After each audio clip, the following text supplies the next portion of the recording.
mahilig kang mag-DIY, kabit ka nito sa likod ng computer mo para yung Ethernet nyo or yung LAN nyo, plug na lang ng plug doon. Rekta na sa switch. So, gagamit tayong keystone jack. Ito, ganito. Keystone jack to. So, pinapunch tool lang yung wire. Then, gamit tayo faceplate. Okay na.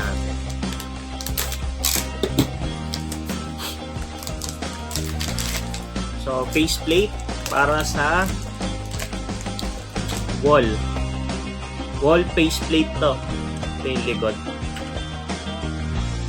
So, open natin.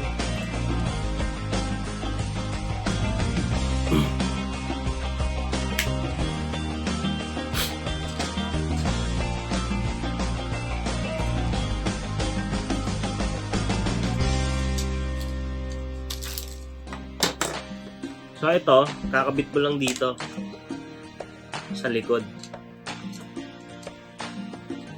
Kaya nakaganyan. So, pwede mo nang salpakan ng internet. So, kikrimp natin. Pa-punch tool natin yung dulo. Itong orange na lang din yung gagamitin natin. So, cut ko lang yung dulo. Kabila.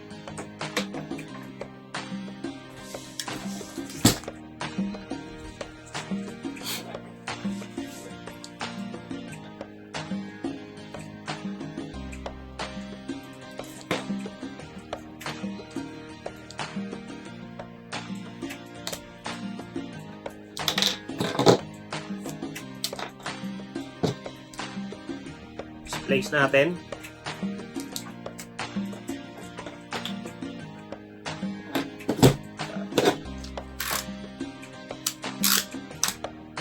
So, check nyo, meron dyan naka letter B. So, kung kita ba yung letter B.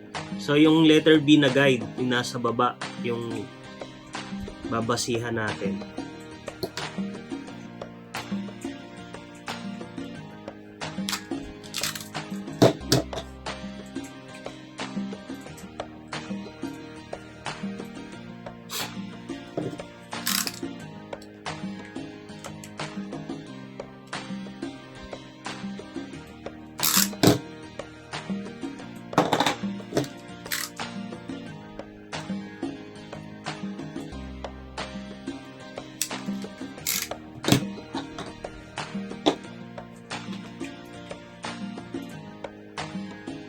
So, solid orange muna, tapos yung white orange.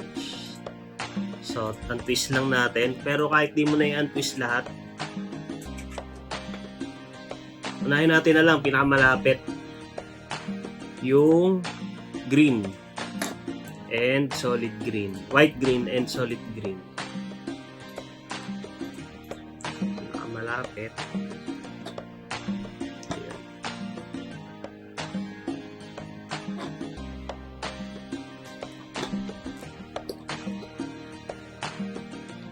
So, sasalpak ko lang dyan.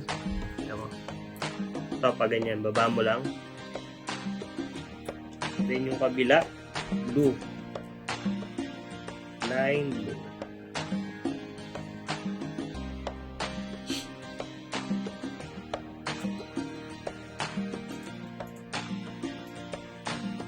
Then, solid blue.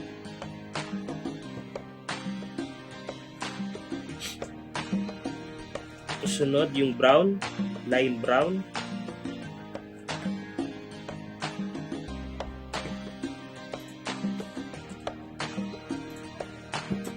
Then brown.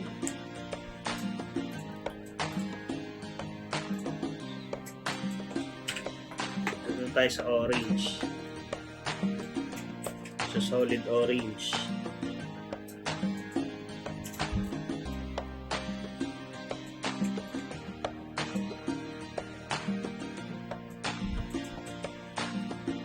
So, ayan. Kaya ilalabas din. Gayahin nyo lang yung color dun sa letter B. Sa baba yan. Then gagamit tayong punch tool. Eto. Ito punch tool ko. Labas ko lang yung blade.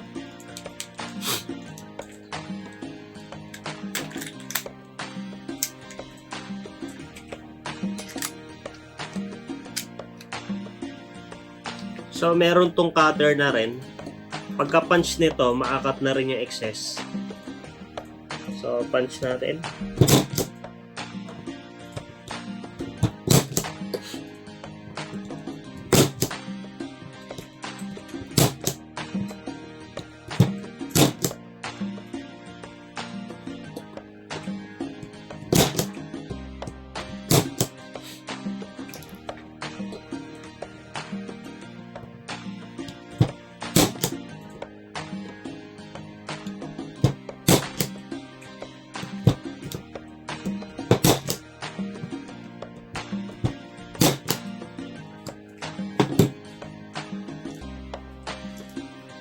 Ayan. Okay na siya. So, di ko na ikakabit pinaka-cover niya. Kasi mahirap tanggalin tong cover. Naglalak to. Lagyan na natin sa faceplate. So, up.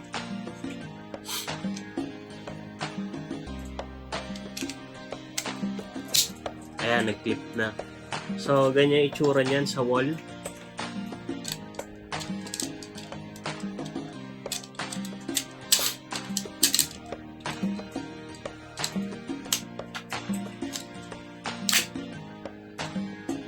Ayan, ganyan itsura niya sa wall nyo. Lalabas. So, ito yung kabilang dulo. Kunyari papunta ng switch. Ayan. Test natin. Yung tama. Ito na lang. Gamitin yung tester.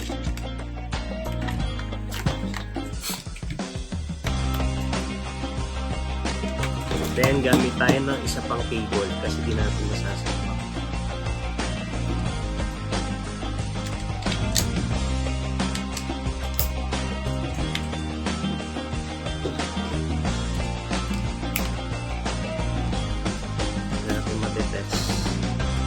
Natin.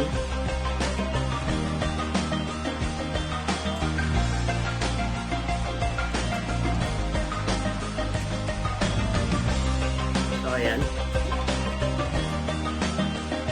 Okay naman na siya.